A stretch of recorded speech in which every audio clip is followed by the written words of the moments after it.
Today I've got a rare helicopter for you. Behind me is a two-seater experimental. So guys, in front of me is a Rotoway A600, and if you see where it's standing, your eyes are not deceiving you.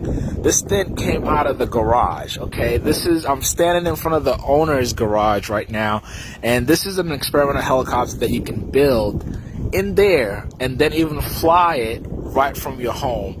The first thing you see also is that, look, those are the rotor blades, just two of them. Keep it simple. See how long they are, and the owner did a really neat job. I love the paint color scheme on this. You see it's just white, and then you've got some neon green all around just to highlight them here. With a Rotoway, you actually have two different models that you can build. They have the standard kit, and then you have the turbo kit. This one here is a turbo kit, and what that means is you have a turbocharged engine.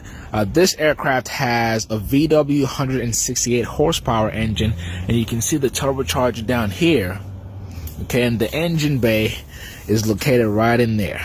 Right behind the seats there. And this engine powers this thing up. You can climb about 1,000 feet per minute. Your cruise speed, you're looking at 80, 90 miles per hour. And with the full gas tank, you can go about 2 hours. So 2 hours flight time, and you're not going anywhere far. Okay, you can go about 100, 200 miles in this thing with full tanks. You have 17 gallons total of usable fuel. Now, something really interesting I want to show you guys. So if you come down here, you wonder what this thing is. On an aircraft, you might think maybe this is your pitot tube or something, right? But this is a counterweight balance.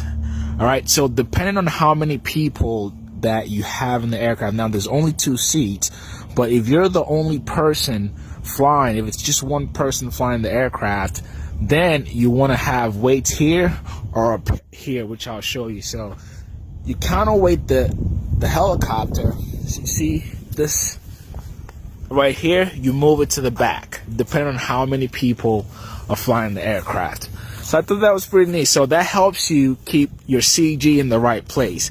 For my non-pilot viewers, CG is very, very important whenever you're flying, whether it be a helicopter or an airplane. All right, so let's check out the interior. So to get in the helicopter, you've got 2 doors, one on this side and the other side.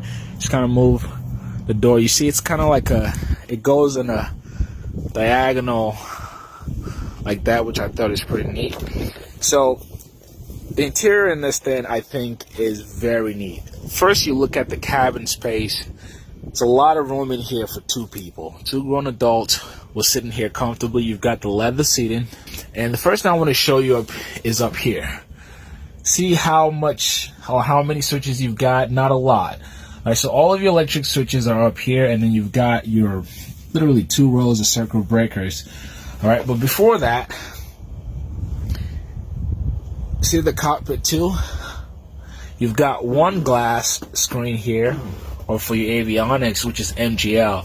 So for a lot of people who may be new to experimental, MGL is a staple brand when you're building either an airplane or a helicopter. The reason why a lot of people or pilots go for MGL is because you can modify them, okay? And as the owner did for this aircraft, so you've got your one screen here, and then if you come down, you've got what looks like your traditional old school analog gauges. These are digital, okay? You see your RPM gauge to the right there, altimeter, your speeds, all of it is right here. And the cool thing with this particular model is all of this has redundancy. So if they're connected to a different circuit, so if one breaks out or goes out, you've got a backup. So that way, hopefully, you always have something to look at and know what's going on with the aircraft. And then you come to the bottom, you've got more screens. And then below that, you've got your fuel shut-off valve. All right. Now, something else you see here, these are your pedals or directionals. In an airplane, these are what you call your rudder pedals, but here they're directionals. And then also on both sides, you've got your cyclics.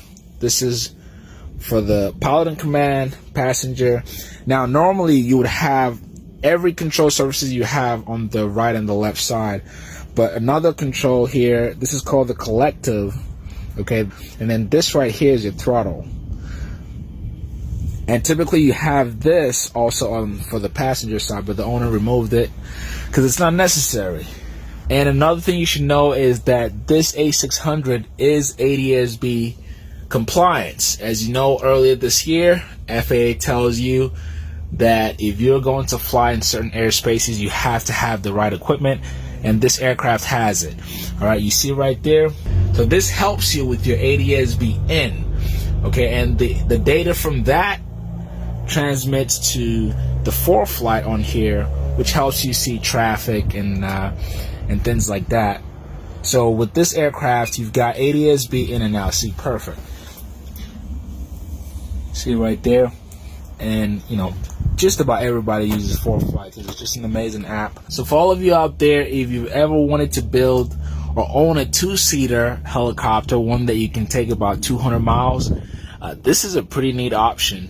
And in terms of the cost, so the owner tells me that the kit cost about $160,000. Okay, now that comes with everything. So the kit to build the helicopter and the engine.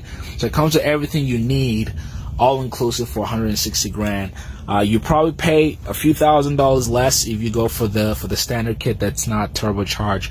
But that's about how much you're looking at to have a finished airplane. I said airplane, helicopter like this. Let me back up a little bit just so you see just how nice this thing looks.